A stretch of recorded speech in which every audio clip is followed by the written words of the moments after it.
primeiro que o Alex disputou todos os jogos das eliminatórias, só não disputou o último, que era o da Venezuela, e por isso a decepção, né? Meio que você fez o trabalho todo, você participou de todo o trabalho, né? E aí na convocação, que foi no dia 2 de maio, né, não saiu o nome dele.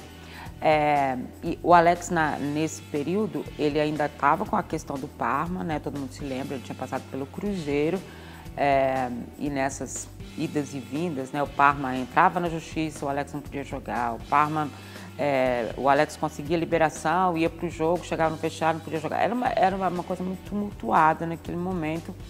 E quando o Marco Aurélio chega, o Marco Aurélio prefere não contar com o Alex. E aí o Alex volta de novo para a história Parma, Palmeiras, aquela história toda. Mas participou de tudo da seleção. E aí, na reta final, ele não vai. Assim que termina a convocação, o Alex pede a rescisão de contrato com o Palmeiras, porque ele estava no Palmeiras nesse período. E ele, quando saiu e ele viu que ele realmente não ia, né, ele pede a rescisão e volta para a Itália.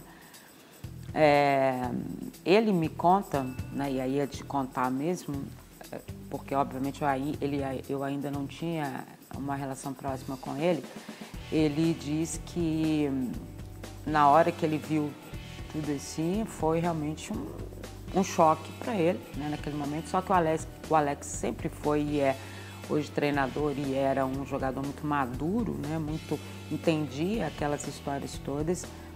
Ele prefere então ir para trás, né? Ele não dá entrevista, ele segura a história e deixa tudo daquele jeito.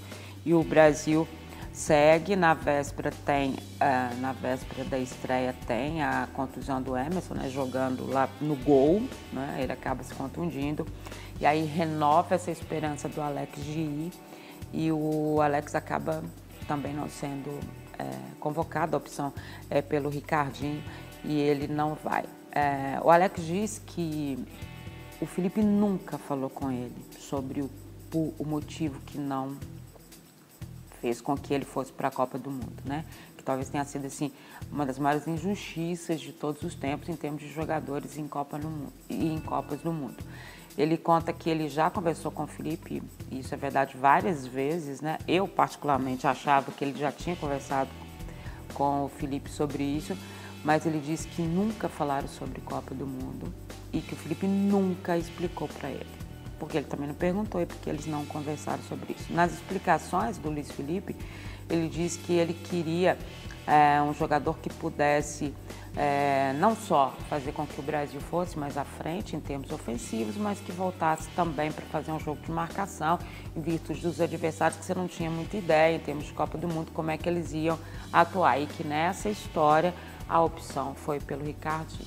Mas para o Alex ele nunca falou nada e o Alex também nunca perguntou. E aí o Alex volta para o Cruzeiro depois disso tudo. E aí ele fala que ele conquistou tudo com o Cruzeiro, com aquele grupo, fez aquela história toda. Ele realmente era um cara que estava com tudo, né, naquele momento, de raiva. Né? Foi a raiva que fez com que ele... Lógico que isso é só não é uma verdade absoluta, porque ele realmente e foi um grande jogador, né, em todos os sentidos, em todos os lugares que ele passou e tudo mais. Um ídolo mesmo, mas que a raiva de tudo que tinha acontecido, aí ela fez com que essa movimentação dele no Cruzeiro fosse maior ainda e fez com que o Cruzeiro ganhasse tudo naquele ano. E ele foi eleito o melhor jogador de todas as competições, né, de todos os prêmios na época. Então, 2003 foi meio a raiva de não ter ido à Copa do Mundo.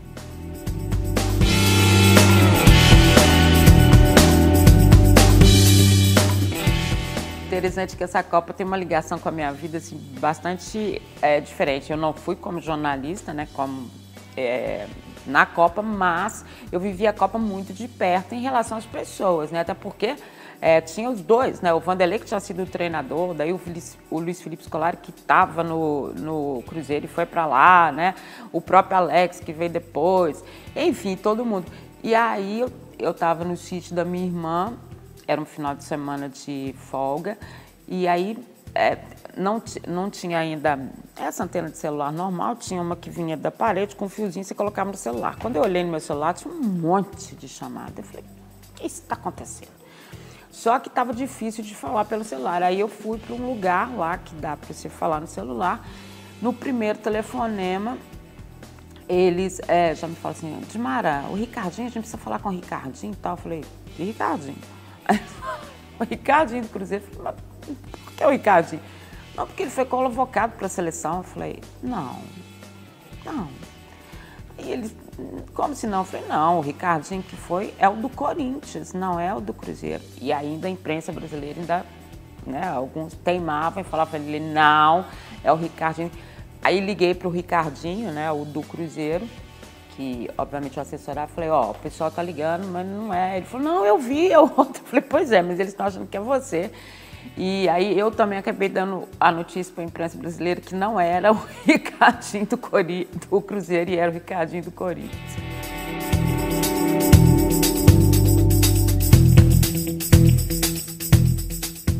O Edilson, na verdade, a gente teve que esconder ele um monte de vezes, né? Quando ele veio, pelo que ele foi como contratação, né? Até helicóptero passava em cima da Toca da Raposa para ver o Edilson.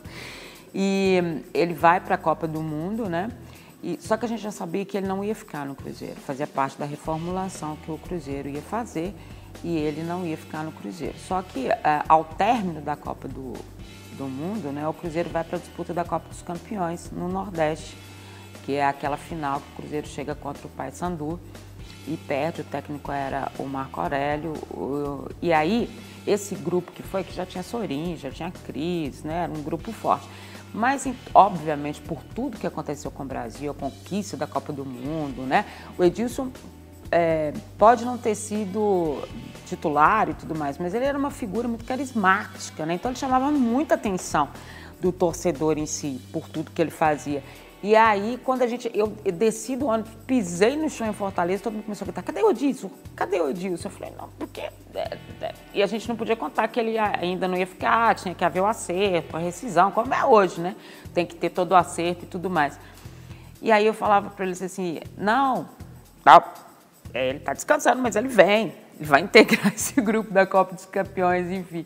E isso acontecia quase todos os dias. Quase todos os dias. A imprensa ou os torcedores me perguntavam, Edilson, que dia que chega? E a gente só enrolando. E, obviamente, isso só foi divulgado depois do término da Copa dos Campeões e os torcedores do Nordeste que acompanharam a gente, do Norte, eles ficaram sempre aguardando o Edilson no Cruzeiro, que nunca mais voltou.